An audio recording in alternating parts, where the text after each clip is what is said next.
क्यों त्यागना लाइफ में बहुत इंपॉर्टेंट होता है, बुरी आदतों को त्यागना क्यों सबसे ज़्यादा ज़रूरी होता है, आज हम एक स्टोरी के थ्रू समझने वाले हैं। बहुत शानदार स्टोरी है, बहुत मज़ेदार स्टोरी है, आपको सुनने में बहुत मज़ा आएगा। चलिए शुरू करते हैं। नमस्कार, आप सभी को स्वागत करता हूं मैं आपका इस यूट्यूब चैनल में जिसका नाम है हैप्पीनेस प्राइम।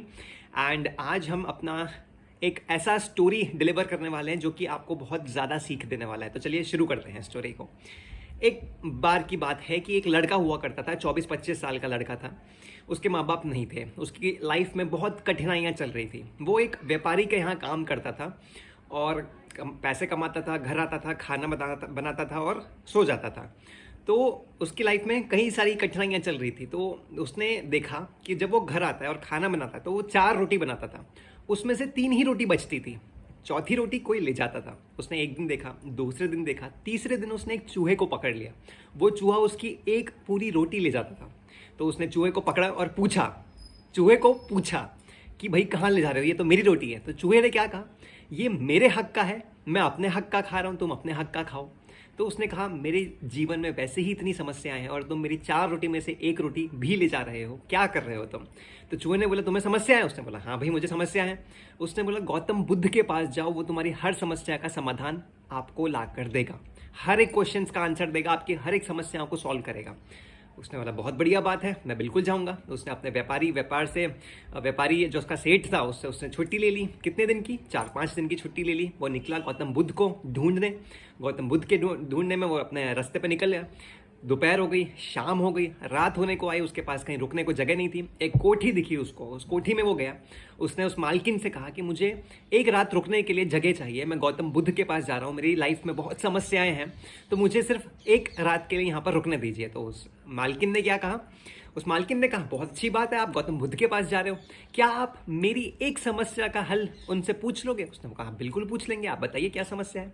तो उसने कहा, मेरी बेटी है जो 20-22 साल की हो चुकी है, वो बोल नहीं पाती है, तो आप कृपया करके क्या उनसे पूछ सकते हो कि मेरी बेटी कब बोल पाएगी। उसने कहा, बिल्कुल ठीक बात है, मैं ज़रूर पूछ लूँगा। तो उसने उसको सहारा दे दिया, वो एक रात वहाँ रुक गया। उसके बाद अगले दिन वो अपनी यात्रा के लिए वापस निकला। बहुत बड़ी बड़ी माउंटेन्स जिसको बोलते हैं, बहुत बड़े बड़े माउंटेन्स आए और वो उसको पार नहीं कर पा रहा था। वहीं उसको एक जादूगर मिला। उसको रास्ते में बहुत बड़े बड़े उसको माउंटेन्स दिखे और उसका रास्ता बहुत कठिन था। तो उसको एक जादूगर दिखा। उसको जादूगर ने पूछा कि कहाँ जा रहे हो। उसने बोला कि रास्ता तो बहुत भयानक लग रहा है, बहुत डरावना लग रहा है, इतनी बड़ी बड़ी माउंटेन्स है इस रास्ते में, तो मैं कैसे पार कर पाऊंगा। तो जादूगर ने बोला, मैं तुम्हें पार करा दूंगा, बताओ तो सही जा कर रहे हो। तो उसने बोला कि मैं गौतम बुद्ध के पास जा रहा हूँ, मेरी लाइफ में कुछ समस्याएं हैं, उसका समाधान लेने में गौतम बुद्ध के पास जा रहा हूँ। तो उसने बोला कि मैं तुम्हें इस माउंटेन्स को पार कराने का रास्ता दे दूंगा अगर आप मेरे एक सवाल का जवाब उनसे लेकर आ जाते हो। तो उसने बोला, बिल्कुल बताइए, आपका क्या सवाल है। तो लड़के ने पूछा, आपका क्या सवाल। तो जादूगर ने कहा कि मैं कई हजारों सालों से इस पर्वत पे कोशिश कर रहा हूं कि मैं किस तरीके से स्वर्ग पहुंच जाऊं। वो अपनी जादूगर की छड़ी थी उसके पास, उससे वो बहुत प्रयास कर रहा था कि वो किसी ना किसी तरीके से स्वर्ग पहुंच जाए, लेकिन वो नहीं पहुंच पा रहा था। तो उसने बोला कि गौतम बुद्ध से ये पूछना कि मैं क्या करूं कि मैं स्वर्ग पहुंच जाऊं। तो उसने बोला, ज़रूर मैं पूछ लूँगा। तो उसने अपनी छड़ी घुमाई और पूरे माउंटेन्स उसको पार करवा दिए, पूरा पर्वत उसको, लड़के को पार करवा दिया। अब उसके बाद एक मैदान आया। मैदान में बहुत बड़ी नदी थी। अब वो नदी पार नहीं कर पा रहा था। उसको एक कछुआ मिला। उस कछुए से उसने कहा कि कछुआ, मुझे ये नदी पार करवा दो। तो कछुए ने कहा, कहाँ जा रहे हो। उसने बोला, मैं गौतम बुद्ध के पास जा रहा हूँ, मेरे पास बहुत समस्याएं हैं, उसका हल पूछने में उनके पास जा रहा हूँ। तो कछुए ने कहा, क्या तुम मेरी एक समस्या का हल पूछोगे, मैं तुम्हें नदी पार करवा दूंगा। उसने बोला, बिल्कुल ज़रूर, बताइए, आप भी बताइए। जब सबने बता दिया, आप भी बताइए क्या पूछना चाहते हैं। तो उसने कहा कि मैं बहुत समय से ड्रैगन बनने की कोशिश कर रहा हूँ, ड्रैगन बनना चाहता हूँ, मैं कछुआ हूँ लेकिन मैं ड्रैगन बनना चाहता हूँ, तो मैं क्या ऐसा करूँ कि मैं ड्रैगन बन जाऊँ। उसने बोला, मैं ज़रूर पूछ लूँगा। उसने उसको नदी पार करवा दी और फाइनली वो गौतम बुद्ध के पास पहुँच गया लड़का। उनकी एक तपस्या चल रही थी। तपस्या खत्म हुई तो उन्होंने कहा कि अब आप सभी लोग मुझे क्वेश्चंस पूछ सकते हैं, मैं सिर्फ 3 क्वेश्चंस का ही जवाब देने वाला हूँ। कि हर एक व्यक्ति को बोला कि मैं तुम्हारे सिर्फ 3 सवालों का ही जवाब दूंगा।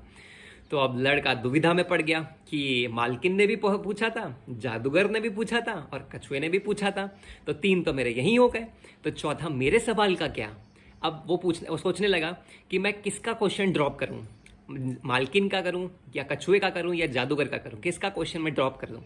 तो बहुत सोचने के बाद उसने ये डिसीजन लिया कि चलो मैं अपना खुद का सवाल ही ड्रॉप कर देता हूं, मैं मालकिन का भी कोई क्वेश्चन पूछ लेता हूं, मैं कछुए का भी पूछ लेता हूं, मैं जादूगर का भी पूछ लेता हूं और अपना खुद का सवाल मैं ड्रॉप कर देता हूं, क्योंकि उनका ड्रॉप करना बनता नहीं था।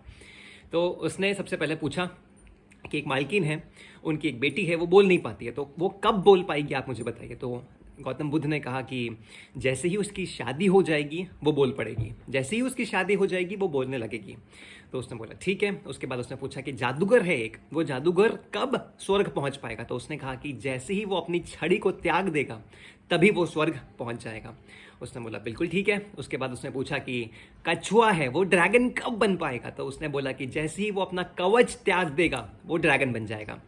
तो उसने कहा ठीक है, मैं आपसे विदा चाहता हूँ, मैं आपने मेरी बहुत मदद करी। ये बोल के वो वहाँ से निकल गया। उसने सबसे पहले वो कछुए के पास पहुँचा। कछुए को बोला कि आप अपना जो कवच है उसको त्याग दो तो आप ड्रैगन बन जाओगे। तो उसने कहा कि ठीक है। उसने अपना जैसी कवच त्यागा तो उसमें से हीरे निकले। वो हीरे रख लिए लड़के ने। उस कछुए ने कहा कि हीरे भी आप ही रख लो, मैंने अपना कवच तो त्याग दिया है, तो इसके अंदर से हीरे निकले, पता नहीं कैसे लेकिन हीरे निकल गए, तो ये हीरे आप रख लो। तो लड़के को हीरे मिल गए, लड़का माला माल हो गया, इतना पैसा आ गया उसके पास, इतने मूल्यवान हीरे उसको मिल गए। उसके बाद वो पूछा जादूगर के पास। जादूगर को बोला कि जैसे ही आप अपनी छड़ी त्याग दोगे आपको स्वर्ग मिल जाएगा। तो उसने अपनी छड़ी उस लड़के को दे दी कि लो ये छड़ी आप रखो, ये आपके काम की। तो मैंने उसको त्याग दिया और वो स्वर्ग पहुंच गया। वैसे ही तीसरा जब वो मालकिन के पास पहुंचा, मालकिन को बोला कि जैसे ही आपकी लड़की की शादी हो जाएगी तभी वो बोल पड़ेगी या वो बोलने लगेगी। तो मालकिन ने बोला कि ये तो ठीक है, ना ऐसा ही करेंगे। लड़का दूल्हा हमारे सामने है और लड़की अंदर है। लड़की और दूल्हे को दिखाया और लड़का को बोला कि आप दूल्हा बन सकते हो। तो आपको और लड़की को एक दूसरे से दिखाया, दोनों को पसंद आ गया और वहाँ पे उनकी शादी हो गई। तो लड़की बोल पड़ी कि आप तो वही थे जो हमारे पास उस रात सहारा मांगने आए थे, जो रहने आए थे, आप तो वही हो। तो लड़की बोल पड़ी तो उसकी भी मन्नत पूरी हो गई, उसका भी क्वेश्चन पूरा हो गया। तो इसी तरीके से जब लड़के ने अपना सवाल ना पूछ के इन तीनों का सवाल पूछा, अपने सवाल को त्याग दिया, तो उसको पैसा भी मिल गया, जादूगर की छड़ी भी मिल गई यानी कि ताकत भी मिल गई, और लास्टली प्यार भी मिल गया। तो पैसा, प्यार और ताकत तीनों उसको मिल गए जब उसने अपना सवाल त्याग के बाकियों की मदद करी। ऐसे ही लाइफ में जब भी आप अपनी बुरी आदतों को त्याग देते हो, एक नौका, एक नैया, एक बोट जब किनारे पे होती है तो वो सबसे ज़्यादा सुरक्षित होती है, उसको कोई नहीं छेड़ सकता। लहरें आती है तो किनारों पर तो उतना उसको कुछ नहीं होगा, लेकिन जब वो अपना किनारा त्याग कर दूसरे किनारे की ओर चलना चाहती है, जब वो पहुंचना चाहती है, तो उसको रास्ते में बहुत कठिनाइयां झेलनी पड़ती है, बहुत बड़ी बड़ी नहरों का सामना करना पड़ता है। तो वो अपने पहले किनारे को त्यागेगी तभी जाके वो आगे दूसरे किनारे तक पहुंच पाएगी। तो वैसे ही जब आप अपनी बुरी आदतों को त्यागोगे, तभी जाके आप लाइफ में कुछ अच्छा सफल हो पाओगे, अपनी सफलता हासिल कर पाओगे। जैसे कि लेट उठना, गलत बातें बोलना, नेगेटिव सोचना, मेहनत ना करना, पूरे दिन भर इंस्टाग्राम की रील्स स्क्रॉल करते रहना, यूट्यूब के शॉर्ट्स स्क्रॉल करते रहना और अपना मेहनत ना करना, ये सब की बुरी आदतें। लेट उठना और ब्लेम करना, लोगों को ब्लेम करना, किसी इंसान से एक्सपेक्टेशंस रखना, ये सब बुरी आदतें हैं।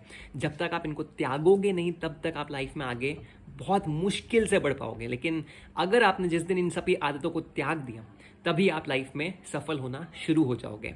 तो इसी तरीके से हम इस स्टोरी से ये सीखते हैं कि कैसे हम सफल हो पाएंगे, कैसे हम बुरी आदतों को त्याग कर अपनी लाइफ में और अच्छा और आगे बढ़ पाएंगे। तो आशा करता हूँ कि आपको ये स्टोरी बहुत पसंद आई होगी। अगर आई तो प्लीज़ इस वीडियो को थम्स अप दीजिएगा। बहुत मेहनत लगती है ये वीडियो बनाने में और बहुत मज़ा भी आता है आपके साथ ये बहुत अच्छी बातें शेयर करने में। जब आप सीखते हो, जब आपको आपका कमेंट आता है कि this is very motivating, this is very inspirational और this is amazing, keep it up, जब ये इस तरीके के कमेंट्स आते हैं तो मुझे बहुत अच्छा लगता है। और मैं चाहता हूँ कि आप इन वैल्यूज़ से, इन पॉजिटिव इंस्पिरेशनल स्टोरीज से जितना ज़्यादा हो सके सीखें। इस लड़के की स्टोरी से आपने क्या सीखा कि जब भी आप अपनी बुरी आदतों को त्यागते हो तो आप लाइफ में पैसा, प्यार, सक्सेस, जितना भी हो सके पॉजिटिव चीज़ें उतना ज़्यादा अचीव कर पाते हो जब अपनी बुरी आदतों को त्यागते हो। तो त्यागना लाइफ में इसलिए इम्पॉर्टेंट होता है। कई बार आपको लाइफ में त्याग देना पड़ता है, अपनी बुरी आदतों का त्याग।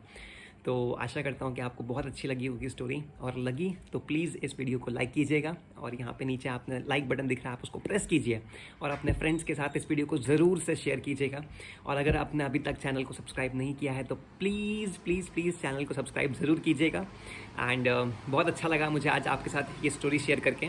वीडियो ऑलरेडी बहुत बड़ा हो चुका है, लेकिन मुझे बहुत खुशी हुई कि आप इस वीडियो से कुछ सीख पाए, कुछ पॉजिटिव वैल्यूज़, इंस्पिरेशनल वैल्यूज़ ले पाए, और इसी तरीके के आगे भी कई वीडियोस आते रहेंगे और आपको बहुत अच्छी अच्छी बातें सीखने को मिलती रहेगी।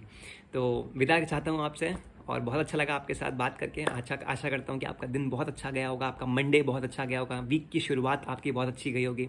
आप अपनी मेहनत कंटिन्यू रख रहे होंगे, हर एक फील्ड में जहाँ पर भी आप मेहनत कर रहे हैं, कड़ी मेहनत करते रहिए, पेशेंस रखिए लाइफ में, और कंसिस्टेंसी बनाए रखिए। हर एक दिन, every single day you have to show up, English नहीं हिंदी, हर एक सिंगल दिन आपको अपनी मेहनत दिखानी है, अपना जितना हो सके कम बोल के ज़्यादा मेहनत करनी है, ये लाइफ में याद रखना, और हमेशा पेशेंस बनाए रखना, तो सफलता अपने आप आएगी। तो विदा चाहता हूँ आपसे, बहुत अच्छा लगा आपके साथ ये वीडियो शेयर करके, एंड नमस्कार।